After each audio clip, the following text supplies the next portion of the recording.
নমস্কার বন্ধুরা, কেমন আছো সবাই? আজকে আমি আবার তোমাদের সাথে শেয়ার করে নিলাম এক্সিবিশন শোয়ের ফাস্টফুডের যে স্টলগুলো বসেছিল তারই কিছু মুহূর্ত।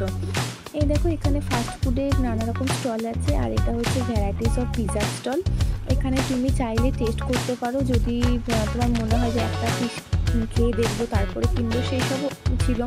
আর এই দেখো, এটাকে তো আমি প্রথমে ভাবলাম তেঁতুল জল, কিন্তু এটা মোটেই তেঁতুল জল নয়, অন্য কিছু হবে।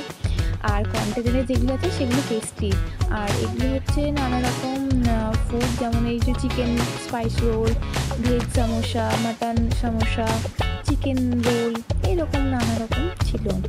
আবার আমরা পরে চলে গেলাম একটা বিস্কুটের স্টলে। তো এখানে নানা রকম বিস্কুট ছিল, আর এই বিস্কুটগুলো দেখো ফ্রুট বিস্কুট, নানা রকম তোমার ড্রাই ফ্রুটস দেওয়া আছে এই বিস্কুটগুলোর মধ্যে। এই বিস্কুটের প্যাকেটটা এক প্যাকেট কিনলাম, খুবই সুন্দর খেতে।